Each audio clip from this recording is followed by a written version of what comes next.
నమస్తే, welcome to I dream. నేను మీ లక్ష్మి. మనతో పాటు డాక్టర్ శ్రీనివాస్ కే సైలస్ గారు కూడా ఉన్నారు. సో ఈ ఇంటర్వ్యూలో మీ అందరికీ ప్రత్యేకంగా ప్రతి ఒక్కరూ తెలుసుకోవాల్సిన విషయం ఏంటంటే వారి వారి అవసరాల నిమిత్తం రిఫ్రిజిరేటర్ సైజ్ కానీ మెయింటెనెన్స్ కోసం లేకపోతే అవసరాల నిమిత్తం మనం దాన్ని డిజైన్ చేసుకోవడం కావచ్చు, చూస్ చేసుకుంటాం, అలాంటిదే కొని తెచ్చుకుంటాం. కానీ ఫ్రిడ్జ్ అనేటప్పటికీ ఏదైనా మిగిలిపోయిన ఆహారం ఉంటే ఒక 2-3 రోజులకు కూడా అది మనం తినడానికి అవకాశం కావాలి అంటే ఇందులో స్టోర్ చేసుకొని తినాలి అనేది కాన్సెప్ట్ మన అందరికీ తెలిసిన విషయమే. అఫ్ కోర్స్ అందరూ ఇదే ఫాలో అవుతుంటారు. కానీ ఈ మధ్య ఫ్రిడ్జ్లో పెట్టినటువంటి నాన్ వెజ్ ఐటమ్స్ తినటం వల్ల చనిపోయారని, మటన్ తిని చనిపోయారని ఇలాంటి వార్తలు మనం చూస్తున్నాం కదా. సో దీనిపైన కూడా చాలా ఇన్ఫర్మేషన్ ఉంది. సో తెలుసుకోవాల్సినటువంటి ఇన్ఫర్మేషన్ ఏంటి అంటే డాక్టర్ శ్రీనివాస్ కే సైలస్ గారు వివరించడానికి మనతో పాటు ఉన్నారు. Thank you sir. నమస్తే. సో జనరల్గా ఫ్రిడ్జ్ అనేటప్పటికీ ఏదో మనకి కొన్ని అవసరాల నిమిత్తం ఒకప్పుడు, కానీ ఇప్పుడు అలా కాదు. అందరూ బిజీ అయిపోతున్నారు. అన్నీ ఇందులో ఇన్స్టెంట్గా ఉంచుకోవాలి అనేది ఒక కాన్సెప్ట్. మిగిలిపోయిన ఆహారం పడే బుద్ధి ఇది జనరల్గా లేడీస్కి. సో ఇందులోనే దాచుకోవాలి అనే కాన్సెప్ట్. ఏంటి సార్ అసలు ఫ్రిడ్జ్లో పెట్టిన ఆహారం తిరిగి మళ్ళీ కుక్ చేసుకొని తినటం వల్ల వచ్చే అనర్థాలు ఏంటి? అందరికీ నమస్కారం. ఫ్రిడ్జ్ అనేది ప్రతి ఇంట్లో ఇప్పుడు నిత్యావసర సరుకులాగా మారిపోయింది. ఎందుకంటే ఫ్రిడ్జ్ లేనిదే ఇల్లు లేదు. కారణం ఏంటంటే ఈరోజు బిజీ లైఫ్లో భార్యాభర్తలు ఇద్దరు ఉద్యోగాలకు వెళ్ళడం కానీ, పిల్లలు స్కూల్కి వెళ్ళడం కానీ, రేపు ఉదయాన్నే ఎర్లీగా స్కూల్ స్టార్ట్ అవుతుంది కాబట్టి ఎర్లీగా ఆఫీస్కి వెళ్ళాలి కాబట్టి ముందు రోజే వారానికి ఒకసారి మనం షాపింగ్ అంతా చేసుకొని లోపల పెట్టుకొని కూరగాయలను తాజాగా ఉంచుకోవడానికి, లేకపోతే ఫుడ్ని ముందే వండుకొని కొంతసేపు తిన్న తర్వాత అది మిగిలిపోయినటువంటి ఫుడ్ని స్టోర్ చేసుకోవడం అనేది ఈరోజు ఇదేమో ఆశ్చర్యకరమైనటువంటి విషయమే కాదు. ఇన్నిటికంటే ముందు ముఖ్యంగా చెప్పాల్సింది ఏంటంటే విదేశాల్లో అయితే ప్రతి ఆదివారం పెట్టుకున్నటువంటి ఫుడ్ని మరలా శనివారం వరకు ఆ ఫుడ్ని తినాలి. కారణం ఏంటంటే అక్కడ విదేశాల్లో ఉద్యోగాలు చేసేవారు ఉద్యోగ సంస్థలు ఎక్కడ ఉంటాయంటే ఒకవేళ ఇక్కడ వీరుంటే హైదరాబాద్ అంత దూరం, విజయవాడ అంత దూరం ఆఫీస్కి వెళ్ళాల్సి వస్తుంది. ఈ ప్రయాణానికి ఎక్కువ సమయం సరిపోతుంది కాబట్టి వారు వారం అంతా ఈ ఫుడ్ని స్టోర్ చేసుకొని తింటారు. ఇక ఈ మధ్య హైదరాబాద్లో ఒక ఫ్రిడ్జ్లో పెట్టినటువంటి మటన్ కూర తిని చనిపోయినట్టుగా చూస్తూ ఉన్నాం. అది ఫ్రిడ్జ్ తప్పని నేను అనుకోవట్లేదు, అది మనుషులు తప్పే. కారణం ఏంటంటే అమ్మా, ఫ్రిడ్జ్లో R164 R600 అనే ఒక గ్యాస్ నింపుతారు. ఓకే, ఇది ఒక్కసారి మనం చెక్ చేద్దాం సార్. జనరల్లీ ఫ్రిడ్జ్ అనేటప్పటికి మనం ఇది డీపర్ అంటారమ్మా, ఇది సెమీ డీపర్ ఇది. సో అలాగే ఇంకా ఆహార పదార్థాలను షిప్పుల్లోనూ లేకపోతే పెద్ద పెద్ద రెస్టారెంట్స్లోనూ కొన్ని కోల్డ్ స్టోరేజెస్లో ఉన్నవైతే మాత్రం మరీ ఫ్రీజీగా ఉంటాయి అవి. సో ఇది డీప్ ఫ్రీజ్ అంటాం దీన్ని నార్మల్ ఫ్రీజ్ కింద చూస్తూ ఉంటాం. ఇవన్నీ కూడా R164 R600 అనే గ్యాస్ ద్వారా నడుస్తూ ఉంటుంది. ఈ గ్యాస్కి వెనకాల సిలిండర్ ఉంటుంది. ఈ కంప్రెసర్ ఏం చేస్తుందంటే ఈ లోపల ఉన్నటువంటి టెంపరేచర్ని బయటకు పంపించే ఏర్పాటు చేస్తుంది ఈ గ్యాస్ ద్వారా. కాబట్టి ఈ టెంపరేచర్ ఎప్పుడు కూడా ఇలాగ ఉంటూ ఉంటుంది. అయితే ఇందులో పెట్టుకున్నటువంటి ఆహార పదార్థాలు పాడైపోవడానికి ఎంత మాత్రం కూడా ఛాన్స్ లేదు. కానీ ఫ్రిడ్జ్ సరైనటువంటి కండిషన్లో లేకపోతే ఖచ్చితంగా ఆహార పదార్థం పాడవుతుంది. ఎందుకంటే సరైన టెంపరేచర్లో మనం ఫ్రిడ్జ్ని ఎప్పుడు సిద్ధంగా ఉంచుకోవాలి. టెంపరేచర్ సరిగ్గా ఉందో లేదో చూసుకోవాలి. అట్లీస్ట్ నెలకు ఒకసారైనా ఫ్రిడ్జ్ని తనిఖీ చేసుకోవాలి. లేకపోతే ఫ్రిడ్జ్ చుట్టూ ఉన్నటువంటి ఈ యొక్క ఏదైతే రబ్బర్ బుష్ ఉందో ఈ బుష్ ఏం చేస్తుందంటే బయట ఉన్నటువంటి టెంపరేచర్ లోపలికి వెళ్లకుండా, లోపల ఉన్నటువంటి టెంపరేచర్ బయటకు రాకుండా ఇది చాలా ప్రొటెక్టివ్గా ఈ విధంగా ఉంచుతుంది అనమాట. చూసారా, ఇది ఇలా వేసేటప్పుడు టప్ అనే శబ్దం వస్తూ ఉంది. ఇది చాలా గ్రిప్తో పట్టుకుంటూ ఉంటుంది. కొన్నిసార్లు మనం అన్నీ గమనిస్తాం కానీ ఈ రబ్బర్ని గమనించాం. ఈ రబ్బర్కి అధికంగా డస్ట్ పెట్టడం వల్ల కానీ, లేకపోతే ఫుడ్ పార్టికల్స్ ఈ పక్కల సందుల్లో దాక్కోవడం వల్ల కానీ, ఈ రబ్బర్ సరిగ్గా అతుక్కోకపోవడం వల్ల బయట నుంచి వెళ్ళే టెంపరేచర్ లోపలికి ఎంటర్ అయిపోయి ఫుడ్ పాడైపోయే ఛాన్స్ ఉంది. నేనేమంటానంటే హైదరాబాద్లో జరిగినటువంటి సంఘటన ఎలా జరిగి ఉంటుందంటే, నేనేమనుకుంటున్నానంటే అమ్మా, హైదరాబాద్లో జరిగినటువంటి సంఘటన మాంసాన్ని తీసుకొచ్చినప్పుడు సో ఫ్రిడ్జ్లో పెట్టినప్పుడు ఫ్రిడ్జ్ సరిగ్గా పని చేయకపోయి ఉండొచ్చు అని నా ఆలోచన. పని చేయకపోవడం వల్ల. రెండోది, మాంసం ఎక్కడి నుంచి తెచ్చారు అనేది ప్రశ్న.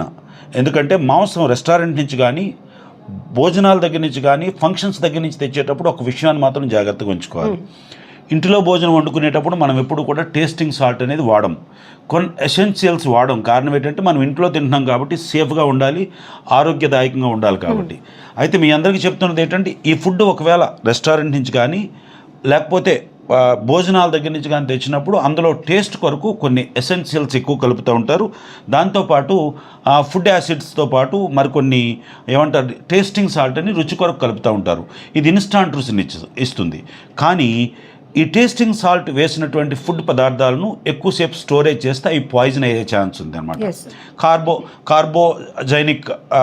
కార్బో పాయిజనస్ స్టార్ట్ అవుతూ ఉంటాయి. ఎందుకంటే ఫుడ్లో ఒక రకమైనటువంటి బ్యాక్టీరియా ఫామ్ అయ్యి నెమ్మదిగా అందులోంచి ఒక ఫ్లైయర్ లాగా తయారై అది విషపూరితం అవుతుంది. అదే జరిగి ఉంటుంది అనుకుంటున్నాను తప్ప. సో డాక్టర్ గారు, రెగ్యులర్గా మీరు చెప్పింది వ్యాలిడ్ పాయింట్. మనం ఇంట్లో మెయింటైన్ చేసే ఫ్రిడ్జ్లో మనం ఇంట్లో వండుకున్న వాటిలో ఎలాంటి టేస్టింగ్ సాల్ట్ కానీ కలర్ ఎసెన్షియల్ ఏమి వాడం కాబట్టి అది మనం స్టోర్ చేసుకుంటాం. అంటే అందరికీ డౌట్ వస్తుంది, రోజు మనం అలాగే తింటున్నాం కదా, ఇదేదో ప్రత్యేకంగా వింతగా చెప్తూ ఉంటారు. కానీ చాలామందికి రెస్టారెంట్లో తెచ్చుకున్నటువంటి ఫుడ్ ప్యాకెట్స్లో ఫుడ్ మిగిలిపోయినా అది కూడా స్టోరేజ్ చేసి నెక్స్ట్ డే తినడం అలవాటు చేసుకుంటారు.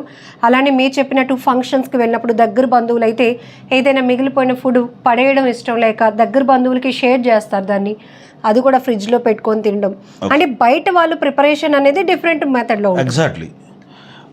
ఏదైతే వ్యాపార సంస్థల ద్వారా జరుగుతున్నాయో ఫుడ్ కోర్ట్స్లో కానీ హోటల్లో కానీ లేకపోతే భోజనాలు పెడుతున్న దగ్గర వారు అధికమైనటువంటి టేస్ట్ కొరకు కొన్ని వస్తువులను ఎక్కువగా కలుపుతారు. అందులో ఫుడ్ యాసిడ్స్తో పాటు మరికొన్ని ఎసెన్షియల్స్, అలాగే మనం రెగ్యులర్గా వండుకున్న ఫుడ్లో జీడిపప్పు వేయంగా, కానీ జీడిపప్పు ఎక్కువ శాతం దాంట్లో పౌడర్గా వేస్తారు. జీడిపప్పు కూడా చాలా తొందరగా పాడైపోయే లక్షణం కలిగింది కాబట్టి పప్పు దినుసులు ఏమైనా చాలా తొందరగా పాడైపోయే లక్షణాలు కలిగినవి.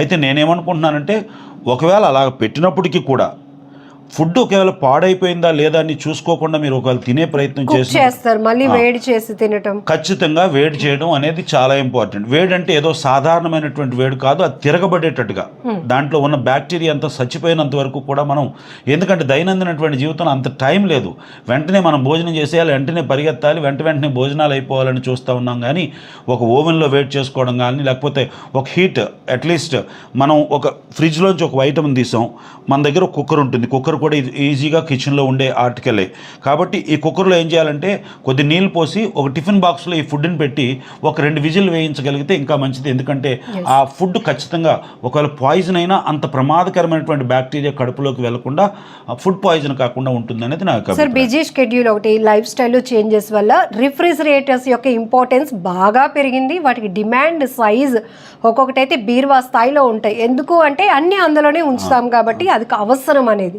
సో ఏవి ఉంచవచ్చు, ఏవి ఉంచకూడదు? ఆల్రెడీ మనం ఫుడ్ కంటైనర్స్ అనేటప్పటికి ప్లాస్టిక్ మెటీరియల్ వాడకూడదు అంటాం. అదే ప్రమాదం అనుకుంటే మళ్ళీ అందులోనే పెట్టి ఫ్రిడ్జ్లో పెట్టేస్తుంటాం. ఉదాహరణకు ఒక ప్లాస్టిక్ బాటిల్ నాకు చూపిస్తే ఒక విషయం చెప్తాను మీకు.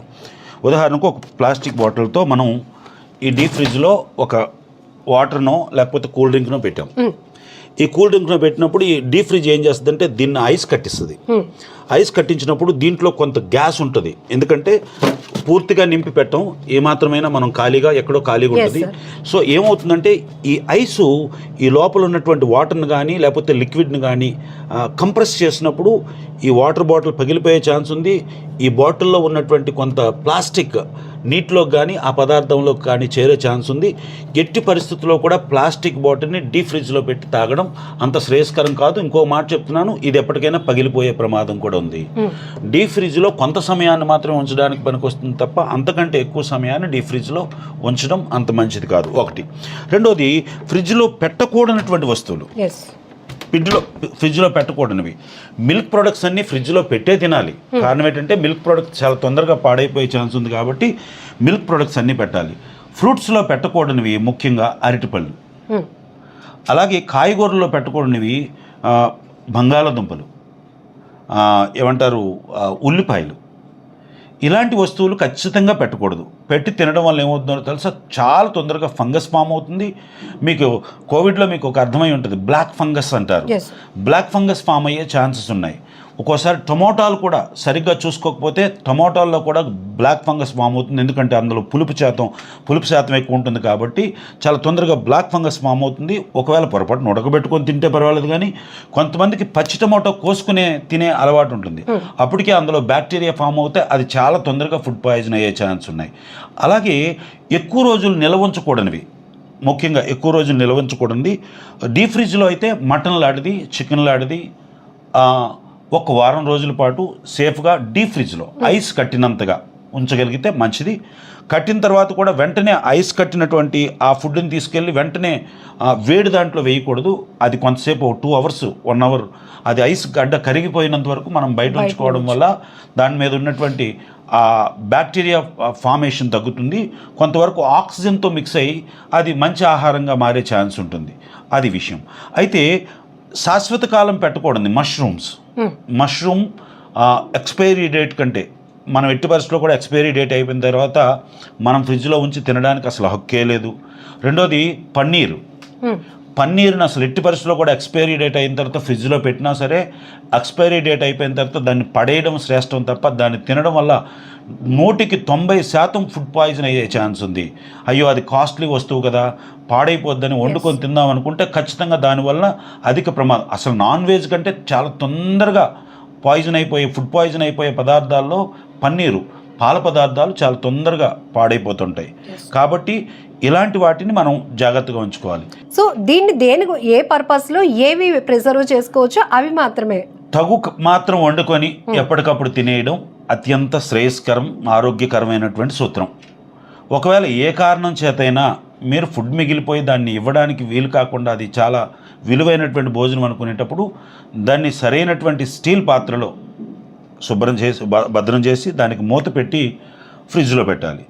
ఫ్రిడ్జ్లో పెట్టే ముందు మీ ఫ్రిడ్జ్ ఎలా పనిచేస్తుందో ఖచ్చితంగా చెక్ చేసుకోవాలి. సరైనటువంటి టెంపరేచర్ మెయింటైన్ అవుతుందా లేదా, కంపరేచర్ ఎలా ఉంది.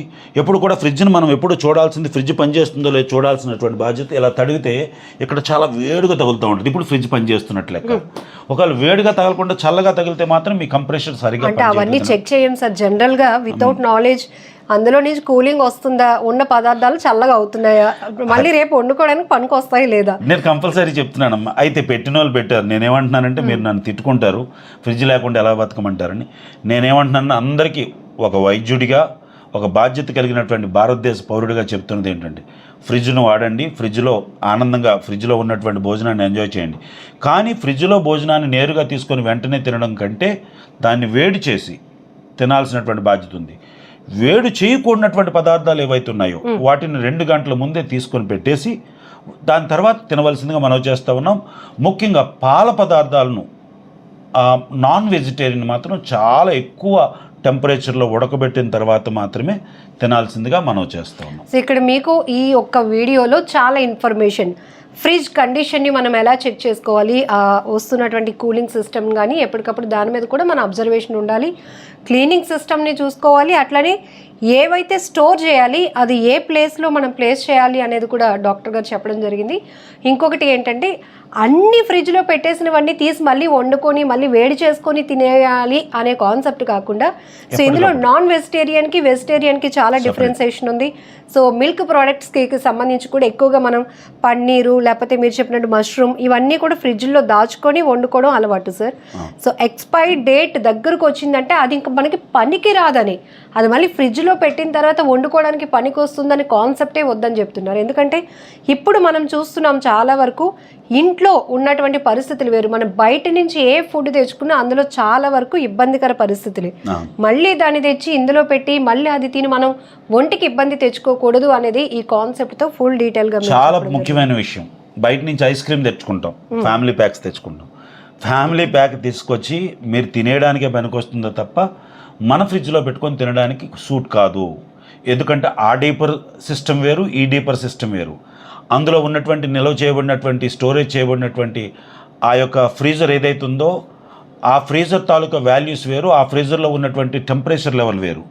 మీరు ఈ ఫ్రిడ్జ్లో తీసుకొచ్చి పెట్టుకుంటే ఎక్స్ట్రీమ్ కోల్డ్కి వెళ్ళిపోయే ప్రమాదం ఉంది.